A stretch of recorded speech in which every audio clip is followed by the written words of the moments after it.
नमस्कार, आप देख रहे हैं द लाइव इंडिया। मैं हूं आफ्ताब आलम। स्वागत है आपका हमारे चैनल पर। अभी हमारे साथ मौजूद हैं बीपीएससी क्वालिफाइड नूरजहां, जो बिहार लोकसेवा आयोग के 64वीं परीक्षा परिणाम में 160वां रैंक प्राप्त करके सप्लाई इंस्पेक्टर के लिए चयनित हुई हैं। सबसे पहले तो स्वागत है आपका हमारे चैनल पर। हमारे चैनल की ओर से बहुत बहुत बधाई आपको। बहुत शुक्रिया। और जिस प्रकार से आप सप्लाई इंस्पेक्टर के लिए चयनित हुई हैं, मैं सबसे पहले ये जानना चाहूँगा, चूँकि आपका ये बचपन से सपना था ऑफिसर बनना, और ऑफिसर बनना तो कौन से पद पे जाना? अगर कोई ऑफिसर बनना चाहता है तो सबसे पहले या तो यूपीएससी या फिर स्टेट का ही कमीशन देता है, और अगर स्टेट कमीशन कोई दे रहा है तो वो जाहिर है उसको वो प्रीमियम सर्विस चाहता है। प्रीमियम सर्विस में या तो एडमिनिस्ट्रेटिव सर्विस या फिर पुलिस सर्विस या फाइनेंस सर्विस। तो पुलिस सर्विस मेरी प्रायोरिटी कभी नहीं रही, पर एडमिनिस्ट्रेटिव सर्विस मेरी प्रायोरिटी थी। पर बैड लक, मेरा सिलेक्शन उसके लिए नहीं हो पाया है, पर नेक्स्ट टाइम इंशाल्लाह। फिर भी परिणाम आने के बाद बधाइयों का तो तांता लगा रहा होगा। कैसा महसूस कर रहे हैं अभी आप अपने आप को सप्लाई इंस्पेक्टर पद पे चयनित होने के बाद? लिस्ट में आने की खुशी तो बहुत है, पर सेटिस्फैक्शन शायद एडमिनिस्ट्रेटिव सर्विस में आने के बाद ही होगी। तो क्या ये कंटिन्यू जारी रहेगा, आगे भी तैयारी जारी बिल्कुल, रहेगी बिल्कुल। कि आप एडमिनिस्ट्रेटिव डिपार्टमेंट को पकड़ें? बिल्कुल बिल्कुल, मेरी तैयारी जारी रहेगी जब तक एडमिनिस्ट्रेशन में मेरा सिलेक्शन नहीं हो जाता है तब तक। ऑफिसर बनने की तैयारी आपकी कहाँ से शुरू हुई थी? इसकी प्रॉपर तैयारी मेरी ग्रेजुएशन के बाद शुरू हुई थी, क्योंकि ग्रेजुएशन के बाद थोड़ा सा मेरी लाइफ डायरेक्शन लेस हो गई थी।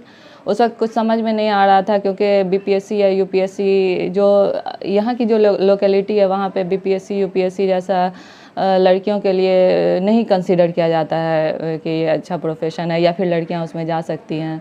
तो मेरा भी वहाँ पे मतलब ध्यान नहीं गया था कि इसमें अपने आप को प्रूव करने का एक चांस है।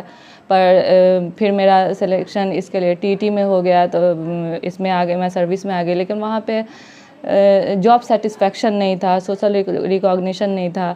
तो 1-2 साल के बाद मुझे बोरियत होने लगी बहुत ज़्यादा, और फिर लगने लगा कि ये बहुत मोनोटोनस लाइफ है, और ऐसा लग रहा था कि ये चीज़ मेरे लिए कुछ और अच्छा है, और मुझे उसको ढूंढना है पहले और वहाँ तक जाना है। तो वहाँ से फिर यहाँ पे लोकल में जैसे अजमल परवेज सर हैं, ये लोग, इन लोगों का सिलेक्शन हुआ, तो फिर मेरा भी ध्यान गया कि नहीं, ऑफिसर बनना एक अच्छा डिसीज़न होगा। तो फिर मेरी तैयारी शुरू हुई 2015-16 से, तब से मैं कंटिन्यू हूँ। प्राइमरी एजुकेशन कहाँ से हासिल किया आपने? यहीं दरभंगा से मेरी प्राइमरी एजुकेशन पब्लिक स्कूल से हुई है, इंदिरा मेमोरियल एकेडमी से। फिर हाई स्कूल मेरा सोगरा गर्ल्स हाई स्कूल से हुआ है। फिर 11th-12th जवाहर नवोदय विद्यालय पचारी दरभंगा से हुआ, और ग्रेजुएशन मेरा सीएम साइंस कॉलेज दरभंगा से हुआ। ऑफिसर बनने की तैयारी करने के दौरान चाहे गार्जियन की तरफ से आपने इधर कोई बाधाएं, किसी तरीके की कोई रोक टोक भी आई आपके सामने, कई चुनौतियां भी आई आपके सामने? तो अगर कोई आदमी कुछ ठानता है बनने के लिए, कोई एम लेकर के चलता है, तो चुनौतियां तो बहुत आती है। पर मेरा गुड लक है ये कि फैमिली की तरफ से मुझे बहुत सपोर्ट मिला, हमेशा आगे बढ़ने के लिए इंस्पायर किया गया। मेरी फैमिली मेरी पहली इंस्पिरेशन है, जो हमेशा हमको अच्छा करने के लिए इंस्पायर करती रही, हमेशा आगे बढ़ने के लिए इंस्पायर करती रही। घर का कुछ माहौल इस तरह का था जो हमेशा हमको आगे बढ़ाता रहा। बाकी रह गया चैलेंजेस, तो चैलेंजेस क्योंकि मैं जॉब में थी, तो साथ साथ दोनों को कंटिन्यू करना, बार बार तैयारी के दौरान छुट्टी लेना, ये सब चैलेंज आए थे। कब जॉब में आई थी आप? ग्रेजुएशन पूरा होते ही मुझे टीचर की जॉब मिल गई थी, तो मैंने तब ज्वाइन कर लिया था। और 9 से 4 जॉब का टाइम था। 4 बजे के बाद मुझे छुट्टी होती थी, लेकिन 1-1.5 घंटा मुझे आने में लगता था, और शाम का टाइम होता था मेरे पास पढ़ाई करने के लिए। 2013 में आपने जब ज्वाइन किया था? जी जी। उस समय से लगातार आप तैयारी करते रहे? तैयारी मैंने 2015-16 से शुरू किया। 15-16 से? जी जी। अभी आप फिलहाल मैरिड लाइफ जी रहे हैं जी। कई ऐसा देखा जाता है कि जो भी खास करके जो लड़कियों का जो मुआशरा होता है, हायर एजुकेशन के लिए उनको नहीं धकेला जाता है, और बहुत कम वक्फे में उनको पढ़ाई छुड़ा दी जाती है। लेकिन आप मैरिड लाइफ के बाद भी आप लगातार तैयारी करते रहे। ये मेरे साथ मेरा प्लस पॉइंट रहा। मेरा एक उसूल रहा है लाइफ के साथ कि जिस वक्त जो चीज़ मिले, किसी भी चीज़ को बाधा नहीं मानना है ज़िंदगी में। आपका अगर डिटर्मिनेशन है तो आपको अपनी डिटर्मिनेशन तक पहुंचने से कोई नहीं रोक सकता है। तो मेरे मैरिड लाइफ के लिए मैंने कभी नहीं ये सोचा था कि कोई रुकावट आ सकता है मेरे लिए, और शायद ये मेरा पॉजिटिव सोच था जो बाद में भी हमको सपोर्ट मिला बहुत। मेरे हस्बैंड मेरे लिए मेरा एक पिलर बन करके खड़े रहे हमेशा हमको आगे बढ़ाने के लिए। तो इस तरफ से मेरे लिए एक ये हो गया कि मेंटल पीस हमको मिल गया, और इस मेंटल पीस के साथ हम ऐसा लगा कि कामयाबी की तरफ ज़्यादा अच्छे से हम ज़्यादा कंसंट्रेट कर पाए। आपको क्या लगता है पूरी तैयारी करने के दौरान आप कहाँ से मोटिवेट हुए और किन किन चीज़ों को इम्पोर्टेंट मान के आपने पढ़ाई की तैयारी की है? सबसे पहले तो मकसद, ज़िंदगी का एक मकसद होना चाहिए। टीचर बनने के दौरान में मुझे यही लगता रहा कि ज़िंदगी अब एमलेस हो गई है, कुछ करने के लिए है नहीं ज़िंदगी में। और इंस्पिरेशन की बात करें अगर कहाँ से मिली, तो एक जो लोकेलिटी में एक सोच है वही कि लड़कियां कुछ सेलेक्टिव प्रोफेशन के लिए बनी हैं, जैसे कि डॉक्टर और टीचर। मेरे साथ भी ऐसा था, मुझे भी डॉक्टर बनने के लिए या फिर एक वो था फाउंडेशन की डॉक्टर बनना है या टीचर बनना है, तो ये सब था। तो ये इस सोच को तोड़ने का मेरा हमेशा से रहा था कि नहीं, कुछ अलग होना चाहिए, कुछ अलग होना चाहिए। ये एक चीज़ था जो आज तक मेरे साथ चला, और शायद इसलिए हम इसको कर पाए। मतलब ठान लिया था आपने जी, कि बिल्कुल, ऑफिसर बिल्कुल, बनना है, बिल्कुल, और दिखाना भी है। बिल्कुल बिल्कुल। तैयारी करने के दौरान कुछ ताने वगैरह भी सुनने को मिले किसी से इस तरीके का? अगर ये देखिए, ऐसा होता है ना कि अगर आप कुछ अलग करना चाहते हैं तो होता है ये चीज़। नेगेटिव लोग भी आते हैं, पॉजिटिव लोग भी आते हैं। बहुत लोग आपको आगे बढ़ने के लिए प्रेरित करते हैं, बहुत लोग बोलते हैं अरे ये क्या है, ये लड़कियां नहीं करती हैं, इसमें बहुत वक्त लग जाता है, ये सब होता है। लेकिन ये अपनी सोच होनी चाहिए कि आप क्या करना चाहते हैं। अगर आप अपने काम के साथ ईमानदार हैं, आप अपने काम के लिए डिटरमिन्ड है, आपके पास पेशेंस है, आपके पास सलाहियत है कि आप हर एक की बात को बर्दाश्त कर सकते हैं, तो आप कर सकते हैं। आपको खुद में भरोसा होना चाहिए कि हम कर सकते हैं, अपने पोटेंशियल को पहचानने का क्षमता होना चाहिए। तो ये चीज़ मेरे लिए मेरा प्लस पॉइंट है कि हम अपने पोटेंशियल को जानते हैं कि कहाँ तक हमको क्या करना है, हमको किस बात से हमको अफेक्टेड होना है, किसकी बात से हमको अफेक्टेड नहीं होना है। ये मेरा प्लस पॉइंट है। शादी कब हुई थी आपकी? मेरी शादी 2017 में हुई है। 2017 में आपने कहा 18 के बाद से आपने तैयारी शुरू? नहीं 15-16 में 15-16 में आपने तैयारी शुरू कर दी। तो एक चीज़ है, ये जानना चाहेंगे, सारी मशगूलियत के बावजूद भी आप तैयारी में लगातार लगी रहे? जी, वही बात है कि डिटर्मिनेशन एंड डिटर्मिनेशन और पेशेंस, बस सारा काम सब कुछ है।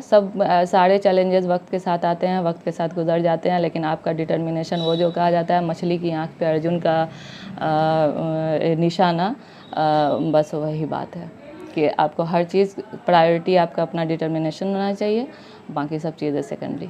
सारी मशगूलियत के बाद आप ऑफिसर पद के लिए चयनित हुई हैं, तो चूँकि आप भी एक इंस्पिरेशन बन चुकी हैं, जो भी नए जनरेशन जो भी तैयारी कर रहे हैं, और क्या ऐसी लड़कियां भी हैं जो अपने आप को इससे दिया हैं? सबसे पहले तो अपना मकसद एक होना चाहिए ज़िंदगी। अगर आपके पास कोई इंस्पिरेशन नहीं है और कोई मकसद नहीं है, तो फिर आप इस फील्ड के लिए नहीं बने हैं। हमको ऐसा लगता है कि बस किसी के कह देने से कि तुम ये कर लो, तुमको ऑफिसर बनना है, लोग नहीं बन सकता है। जब तक अपने अंदर से आवाज़ नहीं आती है कि मुझे ऑफिसर बनना है, तब तक कोई ऑफिसर नहीं बन सकता है किसी के कह देने से। बस अगर इंस्पिरेशन है, कुछ सोच है, अगर मकसद है, तो फिर आपको अपने काम के साथ ईमानदार होना होगा, अपनी पढ़ाई के साथ ईमानदार होना होगा। इसमें मेरे कहने का ये मतलब नहीं है कि काम के साथ ईमानदार होने का मतलब है कि आप 10 घंटा अपना बुक खोल करके बैठे हुए हैं, पढ़ रहे हैं, लिख रहे हैं, बस यही आपका काम है। ऐसा नहीं है। आप जिस भी वक्त में हैं, जहाँ पे भी हैं, आप जो भी काम कर रहे हैं, अपने हर काम के साथ अगर ईमानदार हैं, तो कहीं ना कहीं गॉड तो है ना, कहीं कहीं ऊपर वाला है, इस ऑनेस्टी को देखता है। और दूसरी बात, डिटरमाइंड होना है और पेशेंस रखना है, और एक अच्छा मेंटर बहुत ज़रूरी है। बिना मेंटर के आप थोड़ा सा आगे बढ़ते हैं, फिर रुकते हैं, फिर पीछे पलटते हैं, तो ये चीज़ कामयाब नहीं होने देता है। एक अच्छा मेंटर चुनना बहुत ज़रूरी है। तो आपको मेंटर के रूप में किन किन शिक्षकों का महत्वपूर्ण योगदान रहा है आपको? अगर हम शुरुआत की बात करें तो मेरे मेंटर वजाहत वलीउल्लाह सर, जो अभी गोल्ड ट्यूटोरियल के डायरेक्टर हैं वो हैं, फिर फ़खरुद्दीन सर हैं, वज़ीर सर हैं। इन लोगों का मेरा बीपीएससी का जो बेस बनाने में इन लोगों का बहुत बड़ा योगदान है। कभी मैंने सोचा नहीं था कि कभी मैं पीटी भी क्वालिफाई करके आगे बढ़ूंगी, लेकिन इन लोगों का जो योगदान है वहाँ पे ही हमको समझ में आने लगा कि नहीं, ये हमसे हो सकता है। इसके बाद आगे बढ़े तो हज भवन के राशिद सर, उनकी जो पूरी पर्सनालिटी है वही मुझे बहुत इंस्पायर करती है। फिर लक्ष्य के पूर्णेंदु सर, फिर शफ़ी हाउस के, पटना में शफ़ी हाउस के सरवर सर, इन लोगों का बहुत बड़ा योगदान है मेरी कामयाबी में। क्योंकि तैयारी करते के दौरान और इंटरव्यू तक अगर कोई ख़ास लम्हा जो हमारे दर्शकों के साथ आप शेयर करना चाहेंगे? मेरी पूरी पढ़ाई के दौरान में एक वक्त आया था जब मैं जेएनवी नवोदय में, जेएनवी दरभंगा में पढ़ रही थी, तो एक सेंटेंस था जो मेरे प्रिंसिपल सर के द्वारा बोला गया था, और उन्होंने मुझे बोला था कि बेटा, तुम्हें अल्लाह ने एक बहुत अच्छी बच्ची बनाया है। ये सेंटेंस मेरी पूरी ज़िंदगी का एक सार है जो हमको हमेशा प्रेरित करता है कि हमको अच्छा बन के ही रहना है, और अगर हम अच्छे हैं तभी तो मेरे पास बहुत कुछ है, ऐसा किसी चीज़ की कमी नहीं है, बस आगे और अच्छा करने के लिए हमको खुद कोशिश करने की ज़रूरत है। तो ये जो सेंटेंस है ना, ये मुझे अपने आप में बने रहने के लिए इंस्पायर करता रहा। उन्होंने कुछ देखा होगा तभी तो कहा होगा कि तुम्हें अल्लाह ने एक बहुत अच्छी बच्ची बनाया। ये बहुत यादगार मोमेंट था मेरे लिए। आपने कहा कि हम आगे तैयारी जारी रखेंगे, तो आप आगे किस पद पे जाना चाहेंगे और क्यों जाना चाहेंगे? मैं क्योंकि वही बिहार पब्लिक सर्विस कमीशन की तैयारी कर रही हूँ, तो मैं एसडीएम बनना चाहूँगी आफ्टर लास्ट में। और इसका एक तो ये है कि लड़कियों को इस फील्ड में आगे आने के लिए प्रेरित करना, और दूसरा इसमें जो काम करने का स्कोप है, फील्ड है, ये बहुत बड़ा है। इसमें बहुत सारी चीज़ें कवर हो जाती हैं, और जो सोशल वर्क है उसमें करने का बहुत सारा मौका मिलता है। सोशल रिकॉग्निशन है, नो डाउट रिकॉग्निशन के लिए आदमी काम करता है, अच्छा पे स्केल है, ये सब कुछ के साथ एक जो वर्क सेटिस्फैक्शन है, ज़िंदगी जीने का जो एक मकसद है वो पूरा होता है। एक ये सोच आती है कि ज़िंदगी में हम किसी के लिए लाइबिलिटी बन कर के ना रह जाएं, एसेट बन कर के रहें, ताकि मेरी वजह से 10 लोगों की ज़िंदगी सुधरे अगर तो मेरी ज़िंदगी कामयाब है। बस यही वजह है कि जो मुझे एसडीएम बनना है। चलिए, बहुत बहुत धन्यवाद हमसे बात करने के लिए। आखिर में आप हमारे दर्शकों को कुछ कहना चाहें, कुछ संदेश देना चाहें? स्टूडेंट्स के लिए तो मेरा यही संदेश है कि जिस भी वर्क में है, जिस भी जॉब में है या पढ़ाई कर रहे हैं, तो उसके साथ ऑनेस्ट रहें, ज़िंदगी का एक मकसद लेकर के चलें, और उस मकसद के पीछे तब तक दौड़ते रहें जब तक वो आपको मिल ना जाए। और जब तक जो मेहनत करने वाले हैं, मेहनत करने वाले को रिज़ल्ट ज़रूर मिलता है। जिन लोगों का सिलेक्शन नहीं हुआ है वो लोग भी डिमोरलाइज ना हो, आगे भी तैयारी करते रहे। कहीं ना कहीं कुछ बहुत अच्छा रखा हुआ है और अपने वक्त पे मिलेगा ज़रूर। चलिए, बहुत बहुत धन्यवाद हमसे बात करने के लिए। फिर मिलते हैं हम आपसे अगली वीडियो में। अगर अभी तक आपने हमारे चैनल को सब्सक्राइब नहीं किया है तो चैनल को सब्सक्राइब करें, वीडियो को लाइक करें, ज़्यादा से ज़्यादा शेयर करें। धन्यवाद।